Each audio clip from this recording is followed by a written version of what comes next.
Today, it is my great honor to be inaugurated as the 45th President of the United States of America. This country, led first by Washington, has seen many eras of transformation.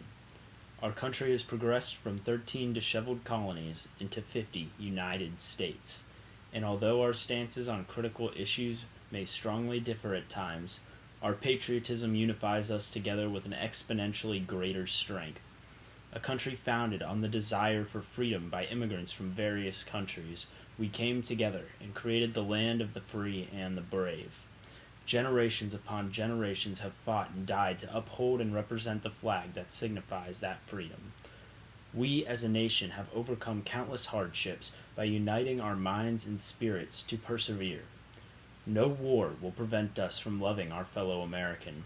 No recession will hinder our progress towards caring for our fellow American. No tragedy can take away the bond we share with our fellow American. We stand united to grow stronger through times of peace as well as times of hardship. As the President of this great nation, I intend to remind the populace of these vital qualities that we can achieve when we demonstrate them. As a nation, as the great nation we are, we must constantly strive to raise our standards and improve wherever we fall behind the norm. Freedom is not the only founding principle of this country. Time and time again we struggle to determine the meaning behind the idea of equality. As president, I cannot stress enough the importance of understanding this concept. Lately, there has been significant discussion of race, ethnicity, gender, sexuality, and religion as if these classifications define who we are as people. This must cease. Such classifications only serve to divide us from what we really are, Americans. I implore you all to accept your neighbor and fellow American, welcoming them regardless of their differences.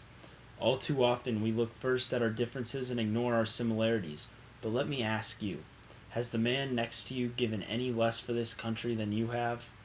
In times of war, is it not all of us who suffer? In times of war, parents of every demographic must watch their children go to war to fight for this country all the same.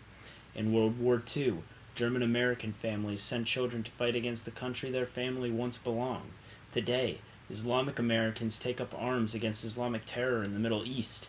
If we as Americans can fight and suffer together in times of hardship, we most certainly can live and celebrate together in times of fortune. I ask of you today to no longer look at the color of your neighbor's skin, or to whom they pray at night, or to who they find comfort with at home, but to look at them with respect and admiration as a fellow American who shares the same passion for freedom and the pursuit of happiness as you do. It is my responsibility to address the state of our government in the modern day. Recently, we have begun to see a dramatic increase in surveillance of our civilians. This worries many Americans, but I urge you to understand that the government is under immense amount of pressure to keep its citizens safe in wake of technological developments making the spread of terror almost impossible to track. I believe that we must set boundaries that the government cannot jeopardize for law-abiding citizens, while also providing more transparency to help the government do its job in keeping our citizens safe. But the government is meant to serve the people, and I urge lawmakers to create policies that reflect that idea. I will encourage providing safety nets for Americans, as well as incentives to succeed. I believe that the federal government should be less involved in regulating many conflicts, because the truth is that the will of the majority varies greatly state by state. It is my intent that during my presidency, government trust and favorability will raise to an all-time high. I hope to make clear to the world during this time of conflict that the United States will represent its ideals on a global scale. This means taking a firm stance against crimes against humanity like terrorism, human trafficking, and oppression. We must show our enemies that we do not fear them and that we will strike down evil wherever it may arise. We must also abandon policy that neglects countries seeking independence as ours once did long ago.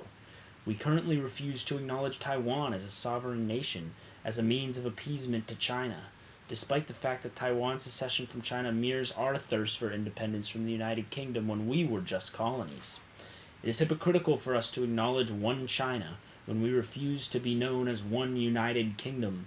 It is essential to the legitimacy of our nation's principles that we demonstrate an unbiased dedication to them. I am eager to lead our country and aim to spread hope and optimism for the future. But as we look towards the future, we must also learn from the past.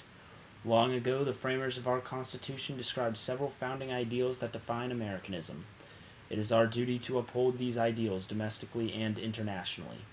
We will embrace freedom. We will strive for equality. We will promote the pursuit of happiness. And we will embody democracy. Our nation is a role model to the world, and together it can be our proudest source of unification.